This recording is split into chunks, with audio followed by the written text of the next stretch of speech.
Ladies and gentlemen, how are you doing today? Thank you for tuning in to another episode of LVAD Talk. I have an international episode today. I'm here with Aiste Staraite, and she is from Lithuania. And we're going to compare notes and see what it's like, um, the treatment in Lithuania versus the United States. How are you doing today, ma'am? I'm doing all right.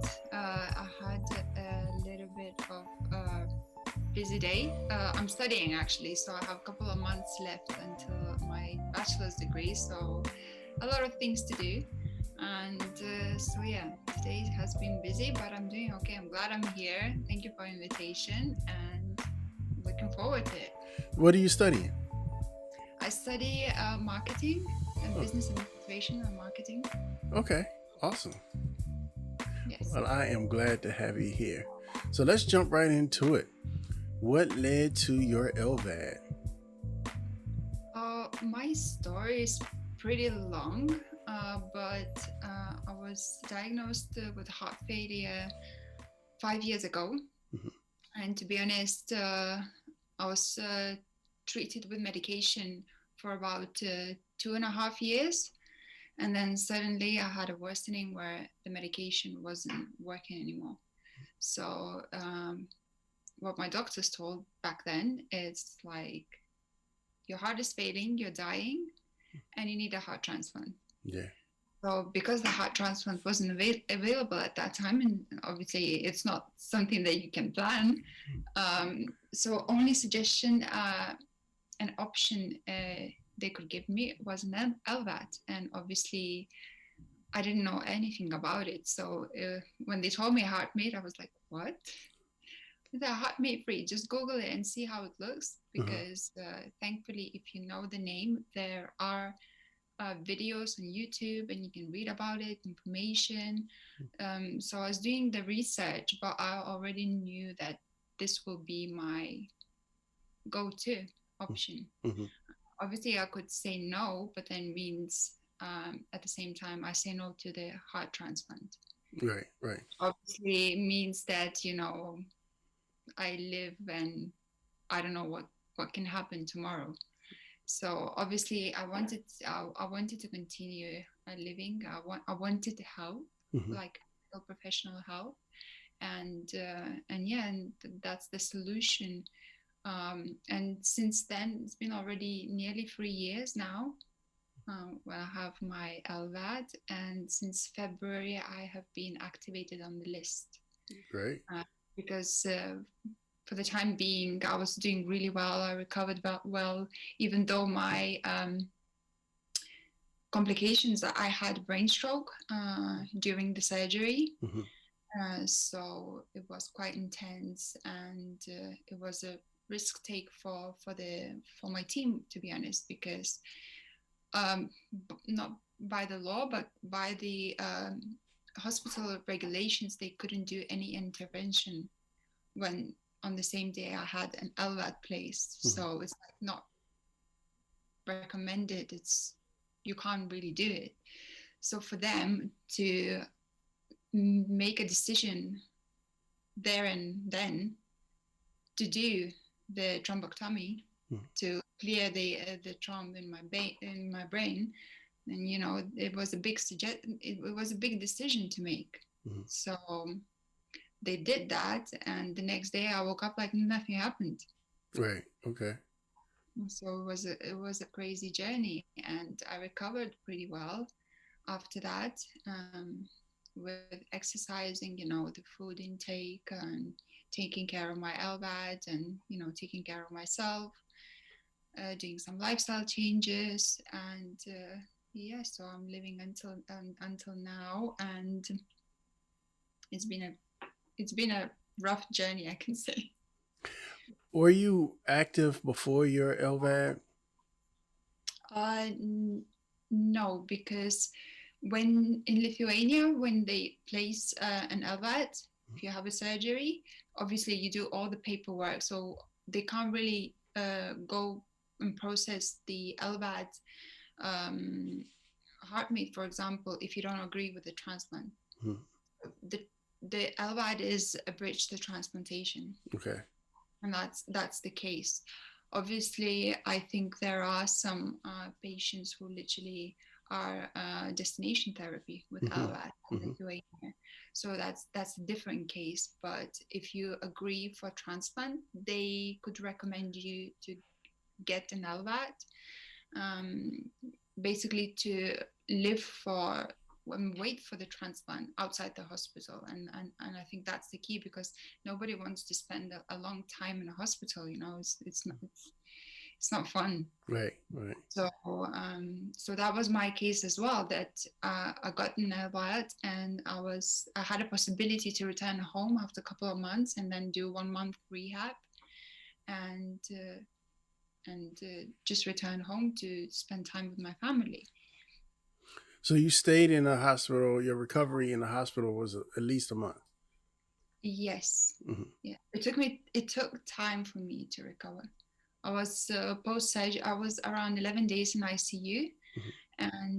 and then the rest, I think, around 3 weeks, I was still in my unit, where I was just recovering, because um, I haven't really been ill for the past like 10 years, like with the antibiotics or any super flu, like, virus or anything. Okay. So during the surgery, and even before the surgery, I was on antibiotics, to protect, and, not to have any infections or um, any risks after and post surgery and before. So my body didn't react well to those antibiotics. Okay. And I had another issues with my gastric, and I had a fever, and I couldn't take antibiotics because of my gastric problems. Mm-hmm. And then I had to basically stop the antibiotics and just see if the infection is basically building up or is reducing. So obviously it took time for me to recover, and I wasn't strong enough, to be honest. Mm-hmm. It was the first ever surgery that I had in my life. So And it's a my body, major surgery at that. it definitely is. Mm. I didn't know anything. Like, I couldn't, lift my arms, my hands, post like the opens the heart surgery, and some things that you can't do. Like, I remember after ICU that I was moved to the unit, and the first thing I wanted to do is walk to the bathroom, just walk to the bathroom. And I literally couldn't stand up on my own, Mm-hmm. because I had drains in my lung. I had a lot of liquids in my lung. So obviously I had drains in one bag, Mm-hmm. and LVAD in another bag. And I had no basically hands. So I couldn't, from sitting down position, I couldn't stand up. I had no energy at all. Like, my muscles were weak. I was weak. I couldn't eat anything. I was throwing up all the time. And it was a crazy journey. But thank God, I had some people close to me, Mm-hmm. my family and my best friends, who actually helped me, and literally just picking up like one arm and another arm, and just helping me to stand up. It's really a journey. Yeah. That's one of the common themes. Your caregivers are very, very important to your recovery. Definitely. But there are, I wouldn't say like I have a caregiver, because I live on my own right now. Mm-hmm. And I live already for more than a year now, year and a half. So I obviously keep a contact with my family all the time, with my mom, with my sister, with my friends. I have my best friend who lives next to me, which is really good. Okay. And I do all the dressing changes, I'll do all the home cleaning on my own. I take time, there's no rush for me. Before, old Aiste would just go and crazy rush, just do that. But now I'm just taking time, I'm chill. But yeah, but the support system, Mm-hmm. support system of the family, of the other half, if there is one, of the friends, family. It's so important. It's really important. And yeah, like when I was diagnosed, just right before my 30th birthday with heart failure, um, my dad was my support. Okay. Because he was there. He could see that, I'm upset. I was in depression because literally my life collapsed. I was living back in Dubai at that time when I was diagnosed with a heart failure for the first time. And, everything. I lost my job, my relationship broke down. So I was like, I didn't even like, it was my 30th birthday. It's supposed to be like the happiest birthday ever. Right. And it wasn't like that. So my dad was my support. He was like really supporting me in all of the matters of helping me, taking me out, showing me things, recommending me the books, which I read, and it's amazing. And when I was getting my LVAD, because I think why I had this worsening of my condition is that my dad was in the hospital. And he was with pneumonia in ICU for about 5 months on ECMO. And when I saw him in the hospital, it just hit me so hard. And I just needed a couple of days when I could feel my symptoms back again. The medication wasn't working at all. Like it was so much stress in my life at that time. And that was exactly the same hospital where I'm treated now, where my transplant team is, where I got my LVAD, where my cardiologist is based. It's basically a massive clinic where it has different units. So one day I was going to visit my dad, and because there were certain ICU hours where you can visit, and I basically took myself to the emergency and I just said, I'm not feeling well. I have a heart failure. So I think my symptoms are back. So it's like, can you please check? So I called my cardiologist and she was away, but the nurse was there. And when I told her I have my symptoms back, she was like, straight away go to the emergency. So I was like, okay, well, I'm going to the hospital anyway. It's like a different, building. So I will go visit my dad, I'll go take a blood test, speak to a cardiologist and go back again and come back home. And when they run all the tests, basically didn't let me out. Oh, okay. Yeah. My BMP was around 2,500. And they were like, no, we're not letting you go because you have a record already that, your heart is weak. I was living with 10% ejection fraction. Okay. About 2 years. And, up to LVAD. And to be honest, I lived a pretty good life because I was really like on everything, on symptoms, on my medication, the adherence, exercising. I was even running with 10% of ejection fraction. Okay. I wouldn't force myself, too much, like go crazy and run marathons or whatever. Right. But I would keep myself, as fit as possible and as healthy as possible. But, I am where I am right now, So did you feel, how long was it after you had your LVAD and after you recovered that you felt like you were back to normal? I would say from around 6 to 8 months, because post-surgery, after 8 months, I took my first international trip. Okay. So I think I was feeling pretty well by then. So it definitely took me 6 months, definitely, from getting back to the shape, start eating, because I wasn't eating for quite a long time. So eating for me was, as in Lithuania, I was saying, oh, you should eat if you want to be healthy, you know. So I was trying to eat. I was trying to exercise, regular checkups, the water intake, just and exercising basically. And now I understand why in Lithuania, and I think everywhere around the world, when I speak to other patients, LVAD patients, and any heart failure patient, um, after surgery, they urge you to walk. Mm-hmm. I know you're not feeling well, and I wasn't feeling well. I couldn't even get up from the bed. It's like, why do you want me to walk? I have no energy. I'm a patient. I need to stay in bed. That's how it is, That's how you think you should be. But no, as long as you keep your physical activity, even if it's a minimal, Mm-hmm.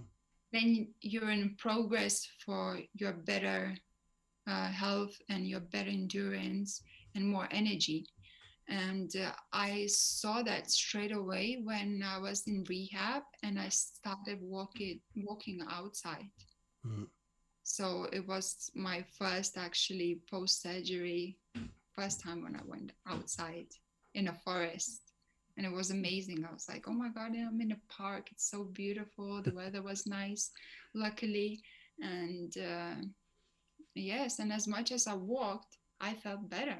Mm-hmm. When I came back home, I was like, doing all the settling in because I was staying with my mom at that time. And so, yeah, it was as much as I could exercise and keep moving, I was feeling much better. But then again, I could see that I get tired more quickly. Mm-hmm.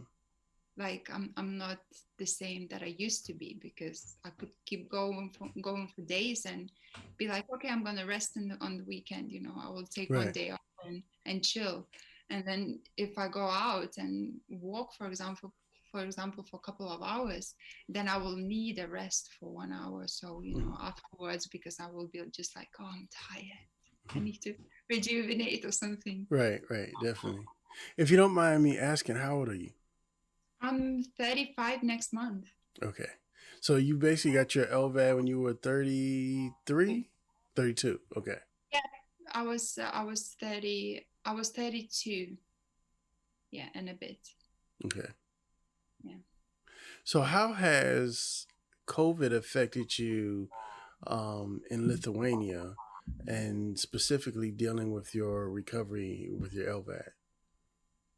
Um, it from the beginning, I didn't felt a massive impact because I was on top of everything. Mm-hmm. If I could feel some symptoms or something is wrong, I have my team on the phone on the call, and I moved to the capital, to Vilnius, where my main hospital is, because my mom lives in a smaller city in Lithuania.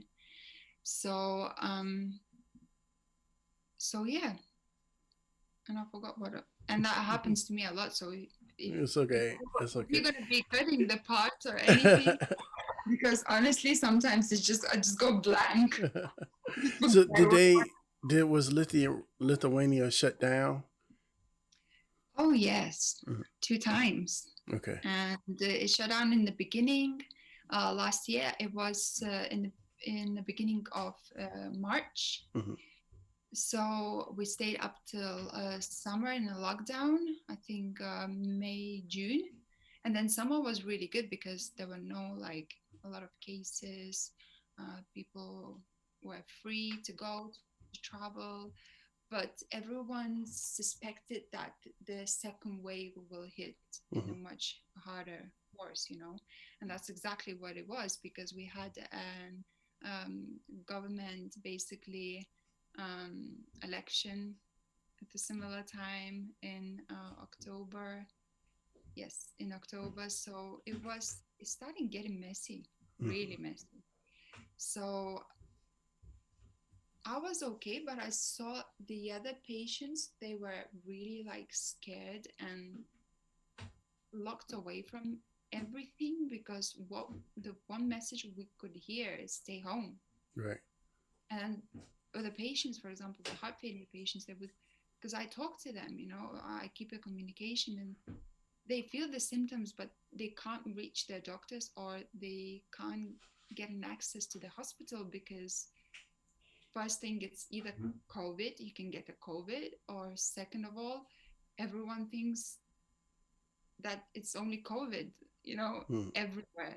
Other patients doesn't exist, and that's really strange, um, because, of course, the numbers of the increased late diagnosis of heart failure increased massively, and not only in Lithuania, in Europe, and I think worldwide. There is a new data in World Heart Federation. They released an COVID impact for heart failure patients across the globe, and it's scary, to be honest. Mm-hmm. For myself, I think the worst was the emotional impact, which started since the new year. Mm-hmm. I don't know what happened. I was just going like a roller coaster. I had internal bleeding last year in September, and because of the medication of warfarin that we take, the Right. blood thinners, Mm-hmm.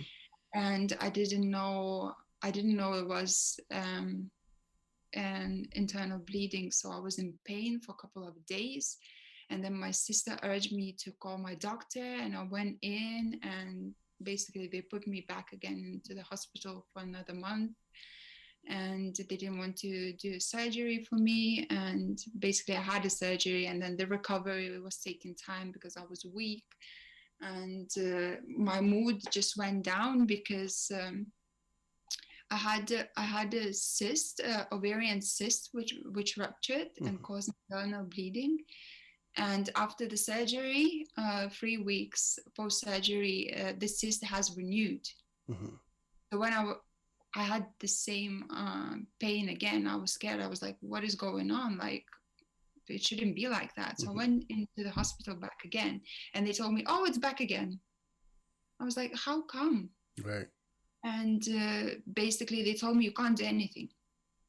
You can't lift anything. You can't bend your back. You can't have a hot shower. You can't have a stretching or anything, because I like to stretch a little bit my muscles, my back. Mm-hmm. I do a little yoga in the morning." So I was like, I can't basically do anything. I can't even have a massage, because it can impact and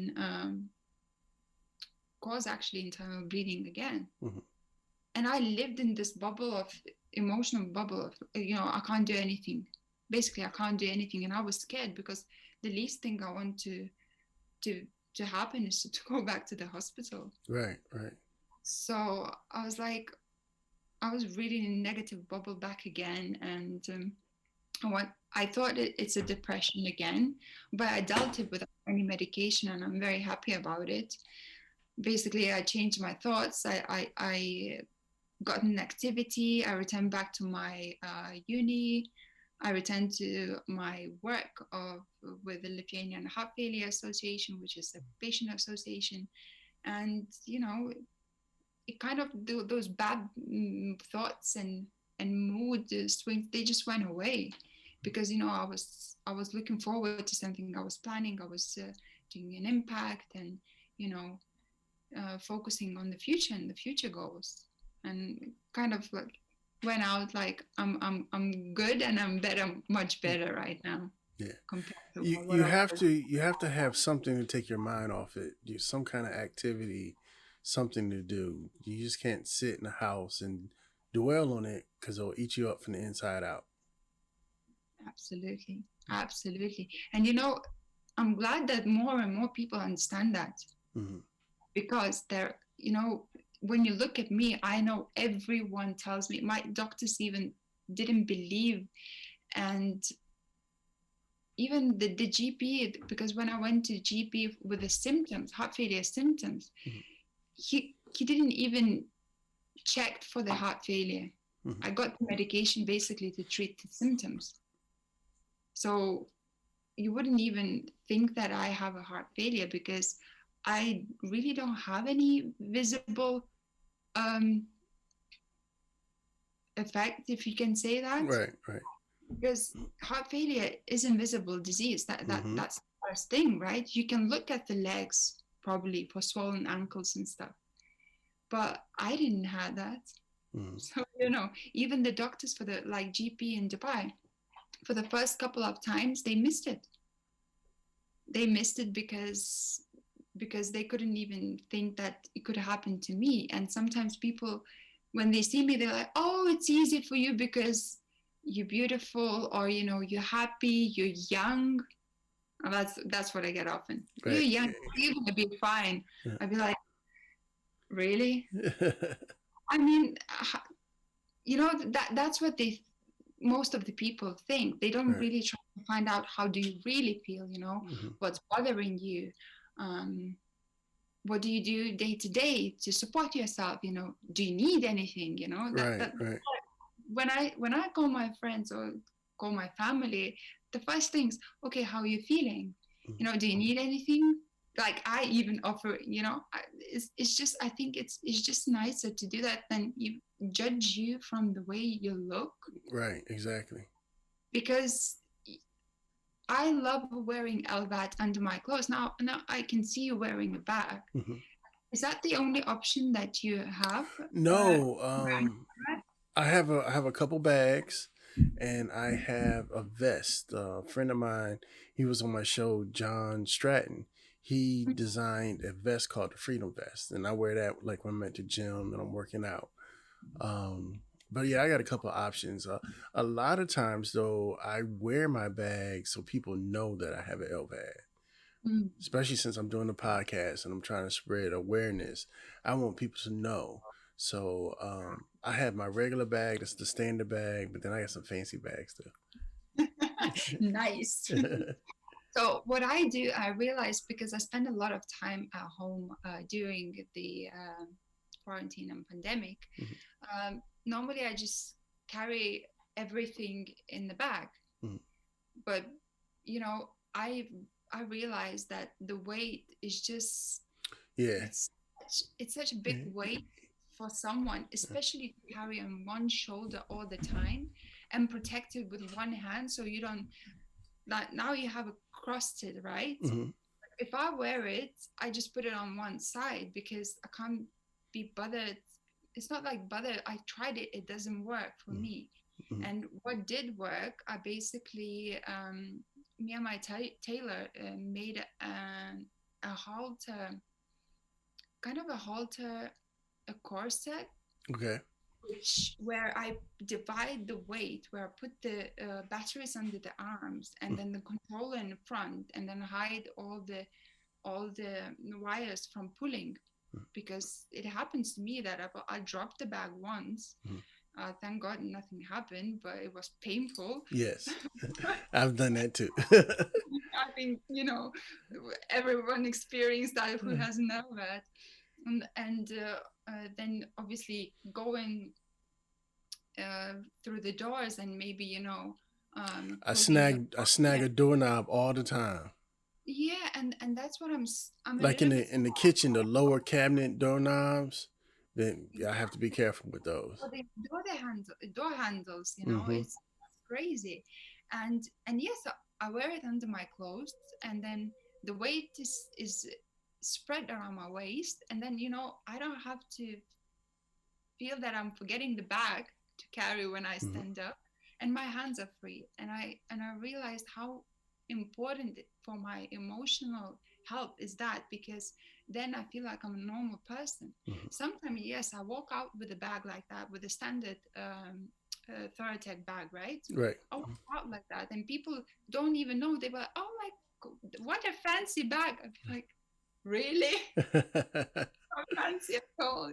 Like they don't even know what it is. And obviously in Lithuania, people are quite discreet, and they don't really, comment or ask or anything.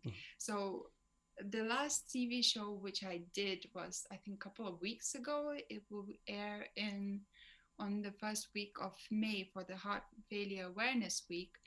And I literally carried my bag outside like you're wearing, and just showed everyone on TV basically what it is. And that's the first time I did, because I carry my purse, Right. I carry the bag with LVAD, which is another 3 kg. Then I carry something else, Mm. and it's just too much for me. It's honestly too much for me to carry. What about the external controller, or for example the replacement controller or the batteries? Mm-hmm. You have to carry those all the Yeah. time as well. So that's another 3 kg. Yeah. It's I crazy. kind of cheat with that. I keep those my spare controller and extra batteries. I always keep in the trunk of my car because no matter where I go, my car is going to be with me. I make sure I'm always the driver, you know. Yeah. And I have, because I've had mine for so long, I've have multiple sets of batteries. So I have like 3 whole sets in my car, and I have another like 4 or 5 sets here in the house, Yeah. and that's how I kind of get away with that. I'm usually, never further than 5-10 minutes from my car, so that's how I kind of get away with that. I wish I could wear a backpack, but my cord is too short. I had to have my cord replaced, and when they replaced it, I lost about that much of it. Okay. So I can't spin it around far enough to be in a backpack, and that will help with distributing the weight. And Yes. then I found during COVID, I had to stop going to the gym, Okay. and it started to wear my shoulder muscle, where I couldn't, my muscles kind of, you don't go to the gym for a little while, your muscles react to that. So I Yeah. haven't been out of the gym for over a year. And like a month ago, I started getting pains like right here in my neck and on my shoulder. And luckily, I've got my vaccine. I waited for like a month, and I just started going back to the gym. And within days, I've been doing shoulder presses and shoulder lifts, and I can feel the difference like immediately. It's like I my tolerance is a lot better for carrying the bag. definitely, and it's much better because it is a weight. It's three Hmm. kg. It's quite a lot. And when I was at home during this pandemic for about 6 months at least, when I was carrying a bag all the time, while I was at home, I could even see the definition, as you say, Hmm. of the arm, because I do everything when I'm with a bag at home. I do everything with one hand, Hmm. which is great because another one is protecting the bag at all the time. Hmm. So this hand was like, just weak, and this was defined and strong because I was using only one hand, and obviously the back pain, the neck pain. So it's a lot. It's a lot, and I'm gonna get checked out because I had some back problems as well since the childhood. Because I'm tall, I'm around 180 in centimeters. That's just like 5'10", Okay. and so yeah, I had problems with my back, and now I think it made the LVAD made it worse a little bit Because of the weight, yeah. because of the weight of the carrying of, you know, And not just the weight, the uneven weight. exactly, Hmm. exactly. So that's why I say that this halter, where it divides the weight of the LVAD, it just really works for me really well. Hmm. And that's why I suggest to every patient, basically an LVAD patient, just to find and have, at least one or two or three ways, different ways to carry the LVAD. I love backpack as well. Yeah. And I'm jealous because I have a friend that he just throw his in the backpack and go. Yeah, And it seems like it'll be so much easier. I used to could put mine in the backpack, and like I said, until they had to change my cord. yeah. So how long are you with LVAD? 6 years. 6 years. Yeah, 6 years. Still waiting, right? Still waiting. Still fighting with my BMI. I need to lose weight. I've lost 50, 60 pounds since having my LVAD, but I still need to lose more. And it's like no matter how much weight I lose, they're like you still got to lose more. Right. So I'm actually getting ready to have weight loss surgery, All and right.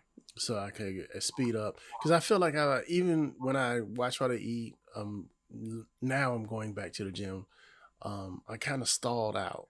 Like, I think this is like my natural body weight. Yeah. So the weight loss surgery is a way to help me get my BMI low enough to where I can go to transplant. Mm.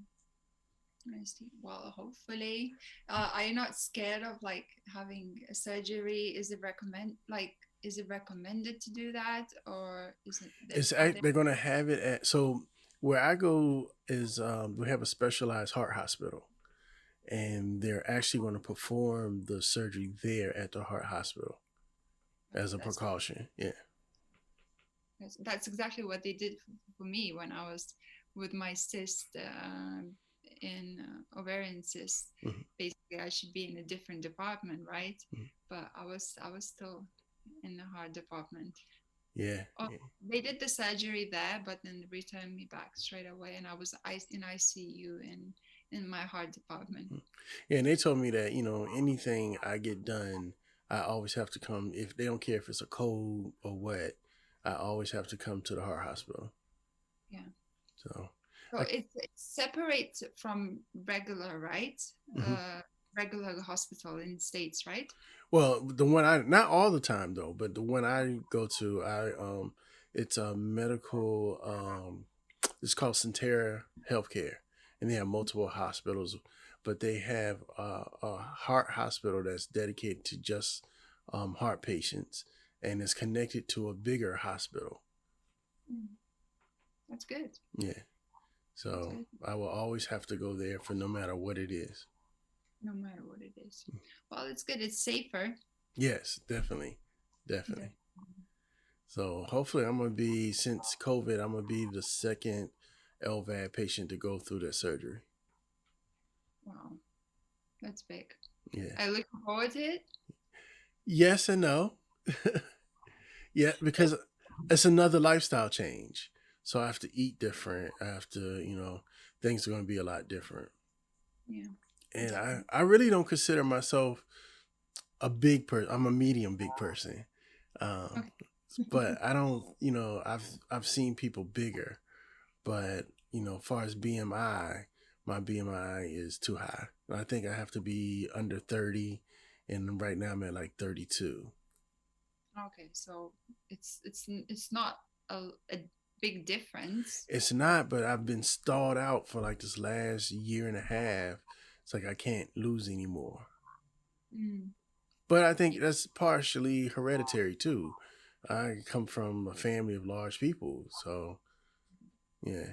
And my dad, he was 6 feet 6, and yeah. So I'm not that tall. Unfortunately, I took after my mother. Basketball player. Yeah, he was. But I took after my mother, and she's 5'1", so, Okay. but I still have the mass. So Mm. that's one of the things I'm working on to hopefully go get my transplant. And even that, it'll make me sexy and skinny. So Oh, that's good. That's definitely good. I know, if you gotta have a byproduct, that's not too bad of one. of course. It's just that I think right now just having any type of surgery is just scary for me. I don't Hmm. know. Even though when you think it's nothing to be scary of, really, right? Hmm. But then, you know, I figure well, this is actually my second open heart surgery. I had open heart surgery when I was 3 years old. all right, So I figure, after having two open heart surgeries, weight loss surgery should be a cakewalk. It should be a breeze. definitely. And then transplant. And then, that's the one I'm worried about. So, Be worried because I'm worried as well. but everybody I've talked to that's had a transplant says the transplant recovery is a lot easier than the LVAD recovery. Yeah, I know. I heard that a lot. I heard probably from every single person. Yeah, they say transplant is a breeze, but the medicine afterwards is a lot more stricter. Yeah, definitely. And I think the impact on the body and the whole system, the steroids, it will be like the body will be going crazy, I Yeah, think. yeah, and I don't even want to think about it yeah, because it's because you got to thinking think, your body's already dealing with a new organ, and it's dealing with the medicines, and it's a lot. post surgery as well. The anesthesia is just crazy. Yeah. Did you have problems with anesthesia after your surgery? No, what problems could be after anesthesia? Apart I from I was happy. well, yeah, happy, happy is one. I have people said that they had hallucinations. Um, what you mean for a certain period of time, Like or after, yeah, when they first wake up after surgery. no? I don't know. I know. I remember one thing. I was very sleepy. Hmm. I was sleepy, even though I had my friends and my family coming over to visit me in the first couple of days. Post surgery, I was just just talking to them like normally, like nothing happened. Then bam, pass out Okay.